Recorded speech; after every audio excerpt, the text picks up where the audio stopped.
45% là tóc búi, nói chung cũng không chênh lệch quá nhiều. Ok, thì bây giờ mình sẽ xõa tóc ra nhé. Hello, have you seen? Hôm nay thì là một ngày off của mình sau một tuần rất là bận rộn và mệt mỏi. Nên là hôm nay vô cùng là rảnh rỗi. Sáng ngủ dậy thì mới đi tập gym này, xong rồi vừa mới ăn trưa xong. Bây giờ thì rảnh quá nên là quyết định sẽ lên Instagram và làm cái Instagram followers control my day. Thực ra cái này thì cũng lâu rồi. Mình thấy mọi người làm từ rất lâu rồi, nhưng mà mình vẫn chưa kịp làm. Và mình thấy cái này nó cũng rất là hay, tại gì mà không làm. Thế nên là hôm nay mình đã làm. Và mình cũng đã post một số cái sẽ cho mọi người quyết định. Đầu tiên là về skincare routine của mình này. Xong rồi sau đó sẽ quyết định make up này, rồi tóc tai như thế nào, và mặc quần áo như thế nào, đi giày gì. Đấy, chắc thế được rồi nhỉ. Tại vì từ giờ tới mình cũng chỉ ở nhà thôi. Mình không đi ra ngoài được các bạn ạ. Mình chỉ ở nhà quay cái này xong rồi mình nấu cơm, mình ăn cơm xong rồi mình đi ngủ thôi. Thế nên là đấy, mọi người quyết định thế là cũng vui rồi nhỉ. Thì bây giờ bắt đầu nhé. Đầu tiên là mình có quay cái chọn dưỡng da, toner. Mà thôi, bây giờ mình sẽ vào trong phòng vệ sinh và mình bắt đầu skincare luôn. Ok, và bây giờ sẽ là story đầu tiên nhá. Story đầu tiên mình đã up là mình sẽ chọn toner nào đây các bác ơi. Thì đầu tiên là của Skin 1004 và thứ hai là của Skin Conditioner. Và bây giờ mình đang xem ở đây thì là Skin 1004 được tận 61%, còn cái kia chỉ được 39% thôi. Thế nên là mọi người biết là mình sẽ dùng cái gì rồi đúng không nè. Bây giờ sẽ bắt đầu toner. Đây, giới thiệu với mọi người chiếc tủ khác thể loại của mình. Và đầu tiên là toner. Mình sẽ chọn một ít vào bông. Cái loại của toner của Skin 1004 này thì mình rất là thích, tại vì khi mà dùng buổi sáng ấy, nó lúc nào nó cũng hỗ trợ làm sáng da này, thậm chí có cả tẩy tế bào chết luôn. Rồi ngoài ra thì khi mà kiểu mấy lần mà mình hay đi nặn mụn ý, thì da nó sẽ hơi kiểu bị sưng tấy đỏ, thì cái này nó cũng sẽ làm dịu da của mình hơn. Thì buổi tối khi mà mấy hôm mà mình đi làm về muộn hay là kiểu về khuya, xong rồi hôm đấy bị kiểu lười không buồn môi tận 5-6 bước skincare nữa, thì mình hay dùng kèm theo cái em này. Đây, cũng của Skin 1004 là kiểu sleeping pack, mặt nạ ngủ.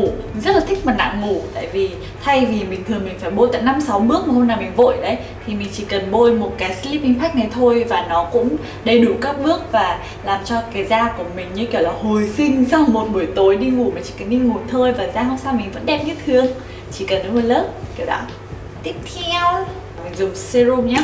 Mình rất là thích dùng toner và serum, nó kiểu cùng bộ, kiểu matching với nhau. Nên là mình cũng chọn serum của Skin 1004 luôn. Madagascar Centella Hyalucisa Blue Serum. Ok, sẽ chọn vào tay. Ok, về cái serum này thì nó cũng có những cái công dụng chính như cái toner là làm dịu da này, sáng da này, chống lão hóa này.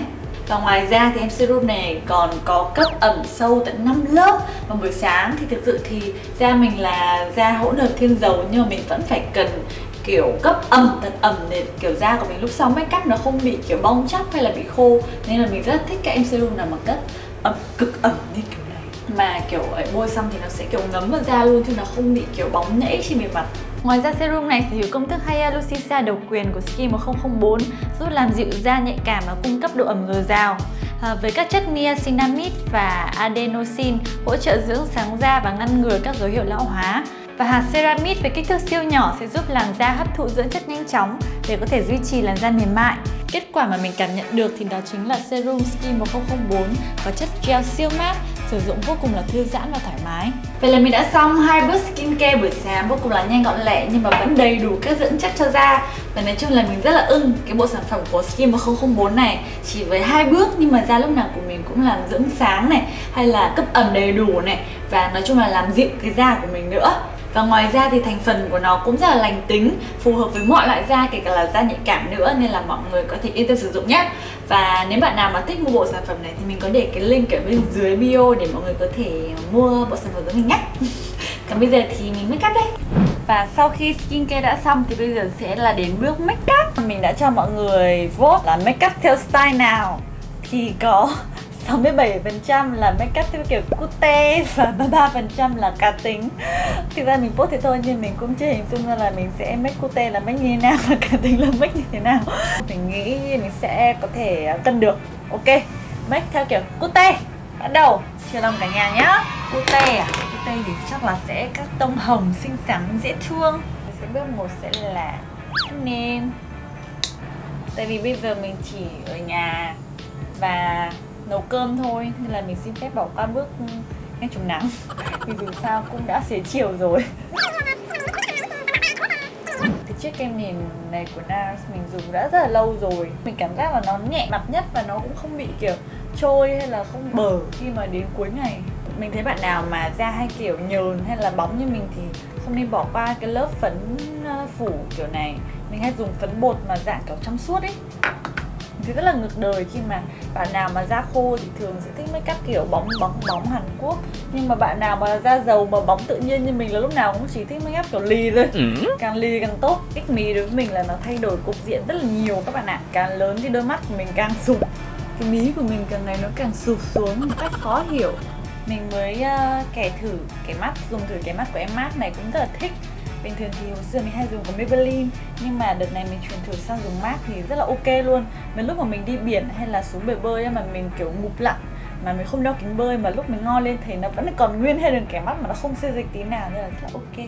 Thì mình hay kẻ mắt kiểu cat eye, kiểu rất là sex. Nhưng mà hôm nay mình kẻ mắt cute thì mình sẽ chỉ kẻ kiểu nhẹ nhẹ. Đánh mắt nữa chứ nhở?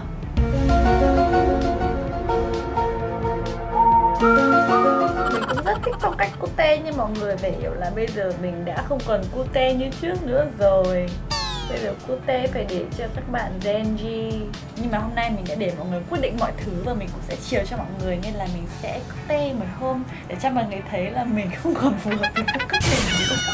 Phong cách dễ thương cute thì mình thấy mọi người hay đánh má nó lan ra đây. Đấy, lan ra cả đến mũi luôn.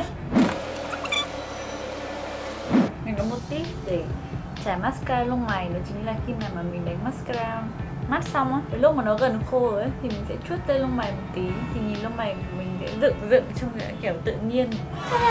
Đã xong. Vô cùng nhanh gọn, thì nãy giờ chắc chỉ có 15 phút rồi đấy. Ổn chứ cả nhà ơi. Bây giờ mình sẽ tiếp tục đến story tiếp theo là về tóc. 55% là tóc xõa và 45% là tóc búi, nói chung cũng không chênh lệch quá nhiều. Ok, thì bây giờ mình sẽ xõa tóc ra nhé. Còn bây giờ nếu mà xõa tóc ra mà để tóc ngắn thì nhìn rất là cá tính lắm. Tại vì bây giờ tóc mình đang cắt là mullet, thế nên là bây giờ mình sẽ xõa ra và mình sẽ kẹp thêm, mình sẽ độ thêm một chút mấy con tóc giả vào. Vậy là mình đã độ xong một mái tóc vô cùng là dài, suôn mượt mà không ai biết gì hết luôn ý. Tại vì mọi người bảo là xõa tóc và mình nghĩ là để cho nó khác hẳn, vì tí nữa mình còn phải mặc váy rất là xinh xắn nữa, nên là mình quyết định sẽ để bộ tóc dài này. Và một phần hơn nữa là để khi mà mình kẹp tóc dài này vào nó cũng sẽ nhanh hơn, là mình sẽ tạo kiểu cái mái tóc ngắn mullet của mình nó rất là khó khăn, và lúc thì đẹp và lúc thì trông nó sẽ kỳ kỳ làm sao ấy, nên là ok. Vậy là mình đã hoàn thành xong cái story tiếp theo là xõa hay búi. Và đây, mái tóc xõa vô cùng là nữ tính. Story tiếp theo mặc váy. Đây, để xem mọi người chọn váy nào nhé. Mình đã chọn ra 2 chiếc váy tím tìm sim ở trên giường đây. Và mình chắc chắn là mọi người sẽ chọn chiếc váy này mà thôi. Còn váy này thì thực ra là mình rất thích, nhưng mà mình nghĩ là mọi người chắc chắn là sẽ không chọn váy này đâu. Và kết quả đúng như tôi đã dự đoán các bác ơi. Kết quả là chiếc váy bên phải này được tận 73%. Có lẽ là mọi người đã quá nhớ mình trong hình tượng váy hoa xinh xắn bánh bèo hồi xưa rồi phải không? Ok, bây giờ tôi sẽ mặc chiếc váy này để cho chiều lòng các bác nhé. Hãy đợi một chút, tôi sẽ đi ra ngay.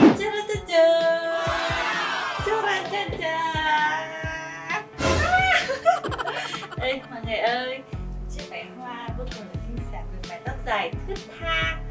Mọi người thích mình như thế này đúng không ạ?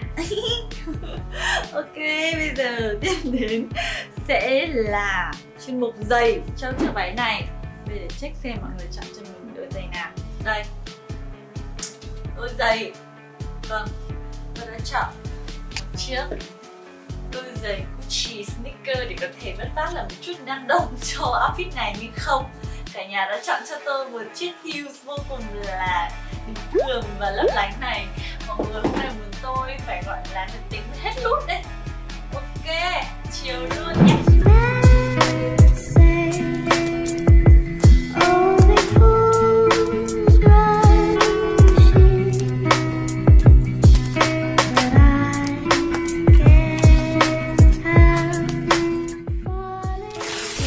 Vậy là đã xong, mình đã hoàn thành xong thử thách Instagram followers control my day. Và đây là kết quả và sự lựa chọn của mọi người hôm nay đã dành cho mình đây. Và hôm nay thì thực sự cảm thấy rất là thoải mái này, cũng như là điệu đà và nữ tính. Lâu lắm rồi mới cảm nhận lại được sự nữ tính và dịu dàng trong mình. Hôm nay tự nhiên nó lại trỗi dậy một cách lạ thường nhờ các bạn đấy. Và tí nữa thì mình sẽ mặc nguyên cái look này để đi nấu cơm và ăn cơm buổi tối. Trọn vẹn ngày ngày hôm nay trong cái layout mà mọi người đã chọn cho mình. Và bây giờ thì mình sẽ ngồi chill chill một tí ở ban công. Nhưng hôm nay cảm thấy cái layout này là vô cùng là hợp với cái ban công nhà mình nhá. Vô cùng là nó ăn khớp đấy, mọi người thấy không? Khớp vô cùng luôn này. Và lát nữa thì ở đây còn có sunset rất là đẹp nữa. Nên là tí nữa mình sẽ ngồi ở đây enjoy không khí buổi chiều. Một ngày off xả hơi, xả láng và vô cùng là thoải mái. Và cảm ơn mọi người đã xem hết tập scene ngày hôm nay. Và hẹn gặp lại mọi người trong những tập scene tiếp theo nhé. Bye bye.